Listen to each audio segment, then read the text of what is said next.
एक ओंकार सतनाम करता पुरख निरपौ निर्वैर अकाल मूरत अजूनी सैभंग गुरप्रसाद जप आद सच जुगाद सच है भी सच नानक होसी भी सच। वाहिगुरु जी का खालसा वाहिगुरु जी की फतेह। Dear students, in this video, I will be covering relationship between MP and AP. MP stand for marginal productivity, AP stand for average productivity. MP का आपको पता ही है कि हमेशा मीन्स जो चेंज आया मीन्स पहले 10 था MP 10, फिर कितना चेंज आया 15 का, तो 15 हो गई, फिर 17 का चेंज आया 17 हो गई। मीन्स जो चेंज आया उसे MP कहते हैं। MP को निकालने का फॉर्मूला भी होता है, TP का डिफरेंस निकाल लो। जैसे 25 minus 10 15, 42 minus 25 that is 17, 54 minus 42 is 12। So difference भी टीपी का निकाल सकते हैं तो एमपी आ जाएगा। इसीलिए एमपी का formula is abbreviated as MP is equal to T P N minus T P N minus 1। T P N का मतलब क्या है कि अगर total productivity on applying suppose 4 units of variable factor, N means variable factor, 4 units of labour minus T P on applying 4 - 1 means क्या हो गया, T P 4 minus T P 3। 4 labour लगा के तुम्हारी टोटल प्रोडक्टिविटी कितनी थी, 54, और 3 यूनिट्स लगा के 3 यूनिट्स ऑफ लेबर लगा के 42। डिफरेंस दोनों का कितना आया मेरे पास 12। मीन्स ये एम पी क्या आया, एम पी 4 आया मेरे पास। Means marginal productivity at 4th unit, ये ऐसे ही आई है। देखो मार्जिनल प्रोडक्टिविटी का फॉर्मूला आप याद रखिएगा, M P N is equal to T P N minus T P N minus 1। तो एम पी एन मीन्स अगर हमने marginal productivity at 4 units of labour निकालनी है, N means unit of labour यहाँ पे जो चीज़ वेरी कर रही है, T P N means 4 units minus T P 4 - 1 means 4 - 1 3। So M P at 4 कितना होगा, T P 4 minus T P 3 means T P 4 कितना 54, टी पी 3 कितना 42 दैट इज़ 12। सो ये एम पी को निकालने का तरीका या तो आप देख लें कितना चेंज आया, जैसे 10 फिर चेंज कितना आया 15 का, फिर 17 का, या फिर आप डिफरेंस कर लें टीपी का। ये टीपी था ना हमारा, टीपी का डिफरेंस कर ले तो भी एमपी आ जाएगा। एपी कैसे निकलेगा, टीपी को डिवाइड करें लेबर के साथ। टीपी 10 है, लेबर की यूनिट्स 1 है, 25 है, लेबर की यूनिट 2 है, 42 है, लेबर की यूनिट 3 है, 54 है, लेबर की यूनिट 4 है, 62 है, लेबर की यूनिट 5 है, फिर 62 है, लेबर की यूनिट 6 है, फिर 58 है, लेबर की यूनिट 7 है। TP divided by labour is AP. अब हम क्या करेंगे, एमपी और एपी का रिलेशनशिप बताना है, तो मैं उसके लिए आपके लिए डायग्राम बना रहा हूँ।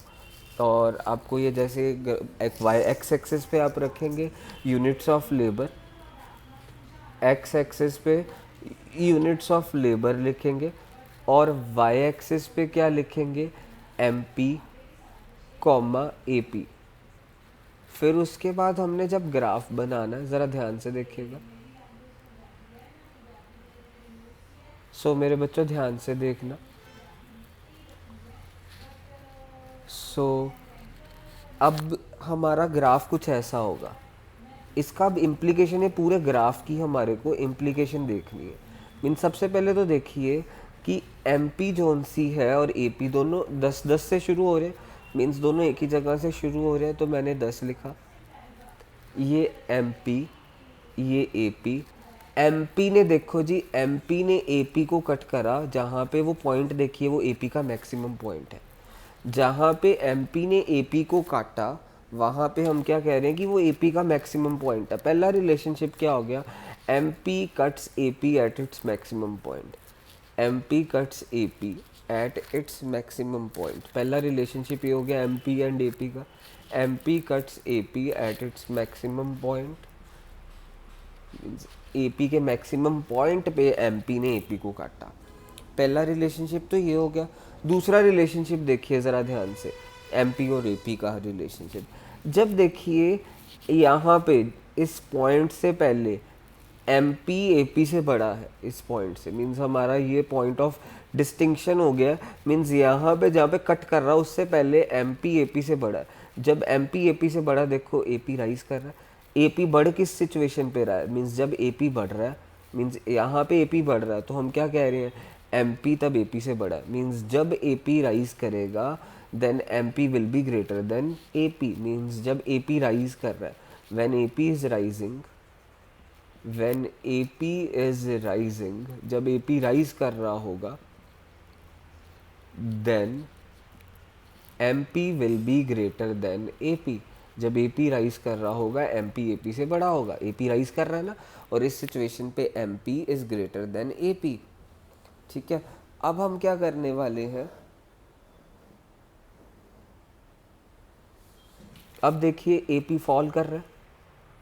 मीन्स हमने देखा when AP is falling, means AP fall कर रहा है यहाँ पे इस पॉइंट, यहाँ पे जाके एपी फॉल कर रहा है। तो हम क्या कह सकते हैं, व्हेन एपी इज फॉलिंग, जब एपी फॉल कर रहा है या डिक्रीज कर रहा है, हम क्या कह सकते हैं, व्हेन एपी इज फॉलिंग, जब एपी फॉल कर रहा है, देखो एमपी एपी से कम है, then MP is less than AP. So ये याद रखना, ये हमारा रिलेशनशिप हो गया एमपी एंड एपी का। So when AP is falling MP is less than AP. So with this हमारा ये relationship between MP and AP ख़त्म हो गया। इन सबसे पहला तो रिलेशनशिप क्या है, ये जहाँ पे शुरू हो रहे हैं वहाँ पे एमपी और एपी दोनों एक ही पॉइंट से शुरू होते हैं। ठीक है जी, फिर उसके बाद एमपी एपी को काटता है जहाँ पे एपी का मैक्सिमम पॉइंट है। इस पॉइंट से पहले एपी राइज कर रहा है तब एमपी एपी से बड़ा, इस पॉइंट के बाद एपी फॉल कर रहा है तब एमपी एपी से छोटा है। तो ये हमारा रिलेशनशिप हो गया एमपी एंड एपी का। जब भी आप ग्राफ बनाएं, ग्राफ पे याद रखिएगा ये एक्स एक्सिस वाले यूनिट्स लिखने मीन जैसे यूनिट्स ऑफ लेबर, और वाई एक्सिस पे जैसे एमपी एंड एपी को प्लॉट कर रहे हैं मीन्स वाई एक्सिस पे एमपी एपी। यहाँ पे कुछ खाली मत छोड़ दीजिएगा, ये लिखना हमारे को एक्स एक्सिस पे units of labour and Y axis पे एमपी एंड एपी। तो इसके साथ हमारा relationship between MP and AP ख़त्म हो गया।